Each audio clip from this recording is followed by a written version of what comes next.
بسم اللہ الرحمن الرحیم۔ حق ٹی وی کے صارفین السلام علیکم۔ حضرت ابن عباس رضی اللہ تعالیٰ عنہ کہتے ہیں کہ رسول نبی کریم صلی اللہ علیہ وسلم اس دنیا میں تشریف لائے تو آپ کی آوال نال کٹی ہوئی تھی۔ آپ ختنہ شدہ پیدا ہوئے۔ عبد المطلب یہ دیکھ کر بے حد حیران ہوئے اور خوش بھی۔ وہ کہا کرتے تھے میرا بیٹا نرالی شان کا ہوگا۔ آپ کی پیدائش سے پہلے مکہ کے لوگ خشک سالی اور قحط کا شکار تھے، لیکن جو ہی آپ کی دنیا میں تشریف لانے کا وقت قریب آیا، بارشیں شروع ہو گئیں، خشک سالی دور ہو گئی، درخت ہرے بھرے ہو گئے اور پھلوں سے سیر ہو گئے، زمین پر سبزہ ہی سبزہ نظر آنے لگا۔ پیدائش کے وقت آپ اپنے ہاتھوں پر جھکے ہوئے تھے، سر آسماں کی طرف تھا۔ ایک روایت کے الفاظ یہ ہیں کہ گھٹنوں کے بل جھکے ہوئے تھے، مطلب یہ کہ سجدے سی حالت میں تھے۔ آپ کی مٹھی بند تھی اور شہادت کی انگلی اٹھی ہوئی تھی، جیسا کہ ہم نماز میں اٹھاتے ہیں۔ حضور منور صلی اللہ علیہ وآلہ وسلم فرماتے ہیں جب میری والدہ نے مجھے جنم دیا تو ان سے ایک نور نکلا، اس نور سے شام کے محلات جگمگا اٹھے۔ آپ صلی اللہ علیہ وسلم کی والدہ سیدہ آمنہ فرماتی ہیں محمد صلی اللہ علیہ وآلہ وسلم کی پیدائش کے وقت ظاہر ہونے والے نور کی روشنی میں مجھے بصرہ میں چلنے والی اونٹنی کی گردنیں تک نظر آئیں۔ علامہ سہلی رحمۃ اللہ علیہ نے لکھا ہے کہ جب آپ پیدا ہوئے تو آپ نے اللہ کی تعریف کی۔ ایک روایت میں الفاظ آئے ہیں اللہ تعالیٰ سب سے بڑا ہے، اللہ تعالیٰ کی بے حد تعریف ہے، میں صبح اور شام اللہ کی پاکی بیان کرتا ہوں۔ آپ کی ولادت کس دن ہوئی اس بات پر سب کا اتفاق ہے کہ وہ پیر کا دن تھا۔ آپ صبح فجر طلوع ہونے کے وقت دنیا میں تشریف لائے۔ ایک روایت کے مطابق 12 ربیع الاول کو پیدا ہوئے، ایک روایت میں 8 ربیع الاول ہے۔ زیادہ تر مورخین کا خیال ہے کہ آپ 8 ربیع الاول کو پیدا ہوئے۔ سب کا اتفاق ہے کہ مہینہ ربیع الاول کا تھا اور دن پیر کا۔ یہ بھی کہا جاتا ہے کہ آپ کو پیر کے دن ہی نبوت ملی، پیر کے روز ہی آپ نے مدینہ منورہ کی طرف ہجرت فرمائی اور پیر کے روز ہی آپ نے وفات پائی۔ آپ عالم الفیل میں پیدا ہوئے، یعنی ہاتھیوں والے سال میں۔ اس سال کو ہاتھیوں والا سال اس لیے کہا جاتا ہے کہ ابرہہ نے ہاتھیوں کے ساتھ مکہ مکرمہ پر چڑھائی کی تھی۔ آپ کی پیدائش اس واقعے کے کچھ ہی دن بعد ہوئی تھی۔ واقعہ کچھ اس طرح کا ہے۔ ابرہہ یمن کا عیسائی حاکم تھا۔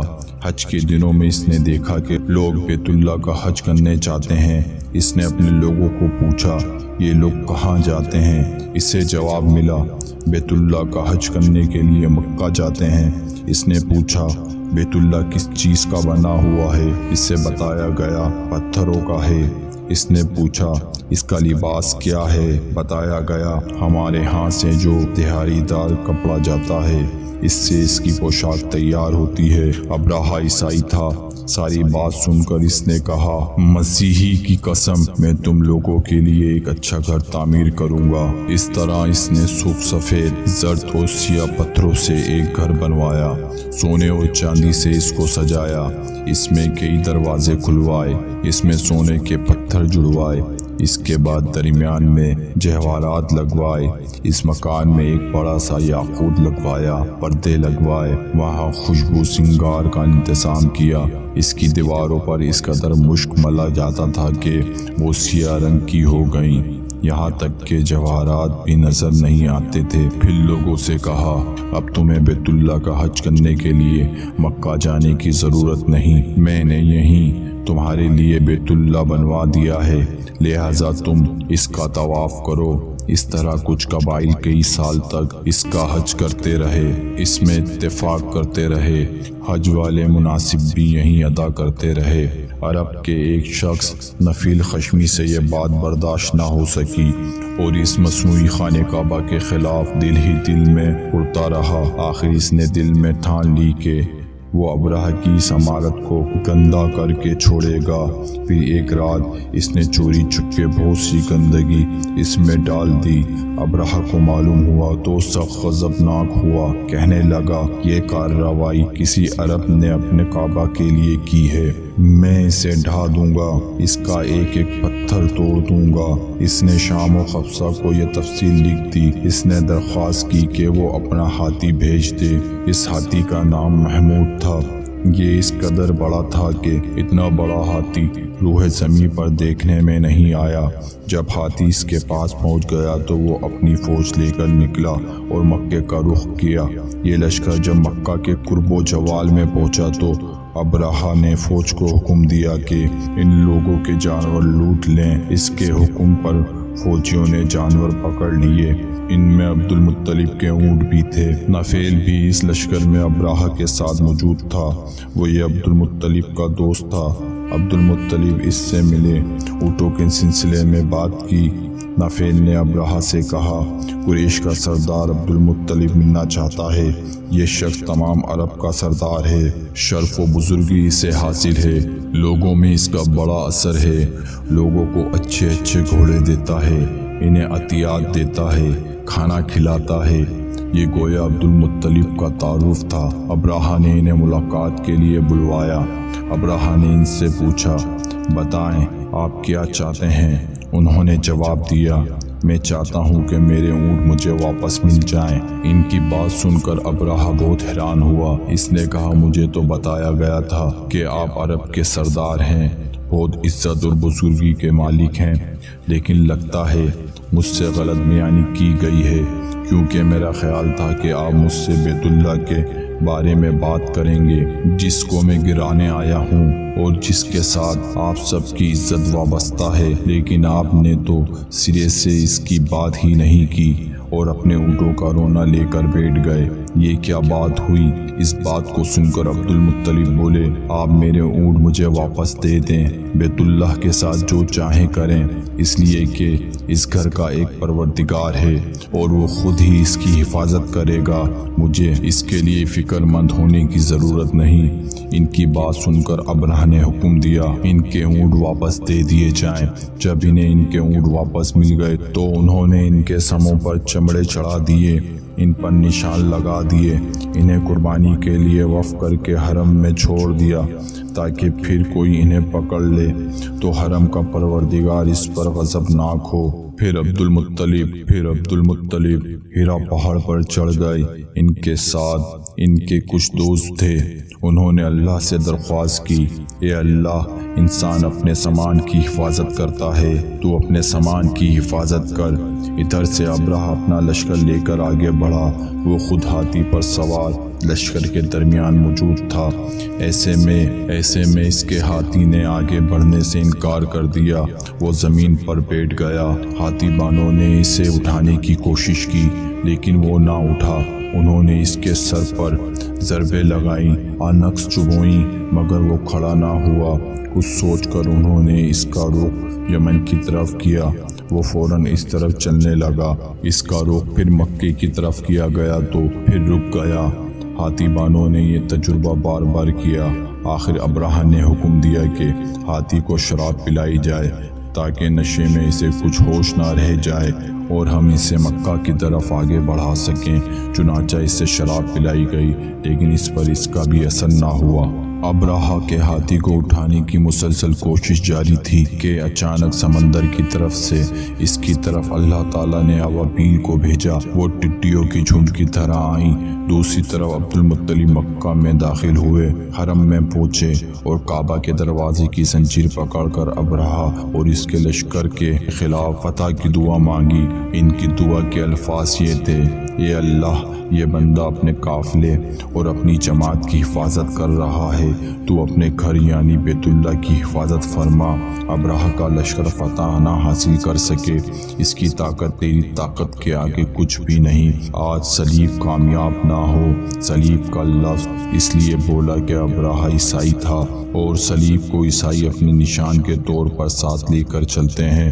اب انہوں نے اپنی قوم کو ساتھ کر لیا، ہیرا پہاڑ پر چڑھ گئے کیونکہ ان کا خیال تھا ابراہا کا مقابلہ نہیں کر سکیں گے۔ پھر اللہ تعالیٰ نے پرندوں کے جھنڈ کے جھنڈ بھیج دیے۔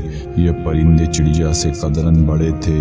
ان میں سے ہر پرندے کی چونچ میں پتھر کے 3 ٹکڑے تھے۔ یہ پتھر پرندوں نے ابراہا کے لشکر پر گرانے شروع کیے۔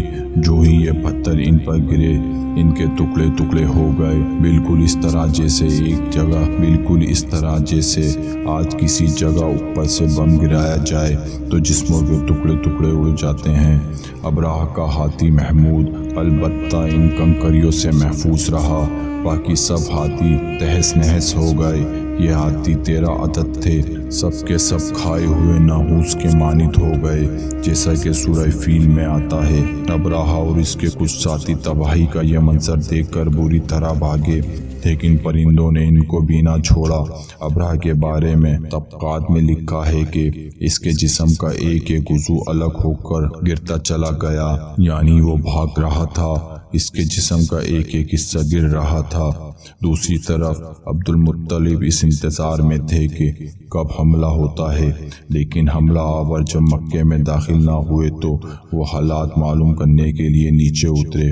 مکہ سے باہر نکلے تب انہوں نے دیکھا سارا لشکر تباہ ہو چکا ہے، خوب مال غنیمت ان کے ہاتھ لگا، بے شمار سامان ہاتھ آیا، مال میں سونا چاندی بھی بے شمار تھے۔ لشکر میں سے کچھ لوگ ایسے بھی تھے جو واپس نہیں بھاگے تھے، یہ مکہ میں رہ گئے۔ ان میں ابراہ کے ہاتھی کا مہاوت بھی تھا، جو محمود کو آگے لانے میں ناکام رہا تھا۔ ہمارے نبی کریم صلی اللہ علیہ وآلہ وسلم اس واقعے کے چند دن بعد پیدا ہوئے۔ آپ جس مقام پہ پیدا ہوئے وہ صفا پہاڑی کے قریب تھا۔ حضرت عقب احبار رضی اللہ تعالی عنہ سے روایت کرتے ہیں کہ میں نے تورات میں پڑھا تھا کہ رسول اللہ صلی اللہ علیہ وسلم کی پیدائش مکہ میں ہوگی۔ یہ کعب پہلے یہودی تھے، اس لیے تورات پڑھا کرتے تھے۔ دنیا میں آتے ہی حضور اکرم صلی اللہ علیہ وسلم روئے۔ حضرت عبد الرحمن بن عوف رضی اللہ تعالی عنہ کی والدہ کہتی ہیں کہ جب آمنہ کے ہاں ولادت ہوئی تو میں وہاں موجود تھی۔ آپ صلی اللہ علیہ وسلم میرے ہاتھوں میں آئے۔ یہ غالب عادیہ تھی، ان کا نام شفا تھا۔ فرماتی ہیں جب آپ میرے ہاتھوں میں آئے، آپ کے دادا عبد المطلب کو آپ کی ولادت کی اطلاع دی گئی۔ اس وقت خانہ کعبہ کا طواف کر رہے تھے۔ اطلاع ملنے پر گھر آئے، بچے کو گود میں لیا۔ اس وقت آپ کی والدہ نے اس سے کہا یہ بچہ عجیب ہے، سجدے کی حالت میں پیدا ہوا ہے، یعنی پیدا ہوتے ہی اس نے پہلے سجدہ کیا، پھر سجدے سے سر اٹھا کر انگلی آسماں کی طرف اٹھائی۔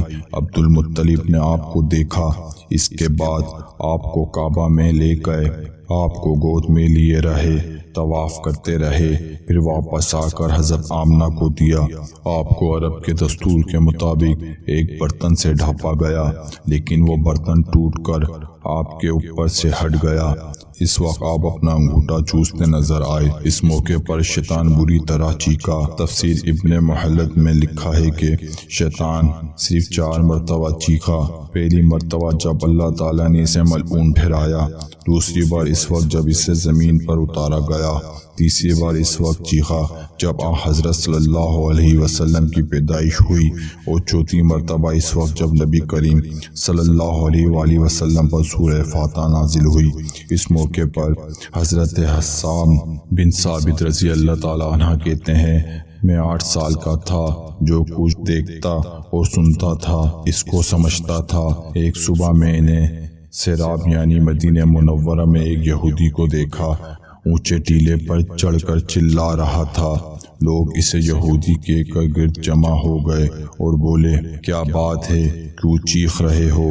یہودی نے بول دیا احمد کا ستارہ طلوع ہو گیا ہے اور آج رات پیدا ہوں گے۔ حضرت حسان بن ثابت رضی اللہ تعالیٰ عنہ بعد میں 60 سال کی عمر میں مسلمان ہوئے تھے۔ 120 سال کی عمر میں انہوں نے وفات پائی، گویا ایمان کی حالت میں 60 سال زندہ رہے۔ حضرت عقب احباب رضی اللہ تعالیٰ عنہ فرماتے ہیں کہ میں نے تورات میں پڑھا ہے کہ اللہ تعالیٰ نے حضرت موسیٰ علیہ السلام کو حضرت صلی اللہ علیہ وآلہ وسلم کی ولادت کے وقت کی خبر دی تھی، اور حضرت موسیٰ علیہ السلام نے اپنی قوم بنی اسرائیل کو اس کی اطلاع دی تھی۔ اس سلسلے میں انہوں نے فرمایا، تمہارے نزدیک جو مشہور چمکدار ستارہ ہے، جب وہ حرکت میں آئے گا تو وہی وقت رسول اللہ صلی اللہ علیہ وسلم کی پیدائش کا ہوگا۔ یہ خبر بنی اسرائیل کے علماء ایک دوسرے کو دیتے چلے آئے تھے۔ اس طرح بنی اسرائیل کو بھی حضرت کی ولادت کا وقت یعنی اس کی علامت معلوم تھی۔ حضرت عائشہ صدیقہ رضی اللہ تعالی عنہا سے روایت ہے کہ ایک یہودی عالم مکہ میں رہتا تھا۔ جب وہ رات آئی جس میں حضرت صلی اللہ علیہ وسلم کی پیدائش ہوئی تو وہ قریش کے ایک محل مجلس میں بیٹھا تھا۔ اس نے کہا، کیا تمہارے ہاں آج کوئی بچہ پیدا ہوا ہے؟ لوگوں نے کہا، ہمیں تو معلوم نہیں۔ اس پر ایک یہودی نے کہا، میں جو کچھ کہتا ہوں اسے اچھی طرح سن لو، آج اس امت کا آخری نبی پیدا ہوگا۔ قریش کے لوگوں، وہ تم میں سے ہے، یعنی وہ قریشی ہے۔ اس کے کندھے کے پاس ایک علامت ہے، یعنی مہر نبوت۔ اس میں بہت زیادہ بال ہیں، یعنی گھنے بال ہیں، اور نبوت کا نشان ہے، نبوت کی دلیل ہے۔ اس بچے کی ایک علامت یہ ہے کہ وہ رات تک دودھ نہیں پیے گا۔ ان باتوں کا ذکر اس کی نبوت کے علامت کے طور پر پرانی کتب میں موجود ہے۔ علامہ ابن حجر نے لکھا ہے کہ یہ بات درست ہے، آپ نے 2 دن تک دودھ نہیں پیا تھا۔ یہودی عالم نے جب یہ باتیں بتائیں تو لوگ وہاں سے اٹھ گئے۔ انہیں یہودی کی باتیں سن کر بہت حیرت ہوئی تھی۔ جب وہ لوگ اپنے گھروں میں پہنچے تو ان میں سے ہر ایک نے اس کی باتیں اپنے گھر کے افراد کو بتائیں۔ عورتوں کو اچانک حضرت آمنہ کے ہاں بیٹا پیدا ہونے کی خبر ہو چکی تھی، اس لیے انہوں نے اپنے مردوں کو بتایا، ذرا چل کر مجھے وہ بچہ دکھاؤ۔ لوگ اسے ساتھ لیے حضرت آمنہ کے گھر کے باہر آئے، اس سے بچہ دکھانے کی درخواست کی۔ آپ نے بچے کو کپڑے سے نکال کر انہیں دے دیا۔ لوگوں نے آپ کے کندھے پر سے کپڑا ہٹایا۔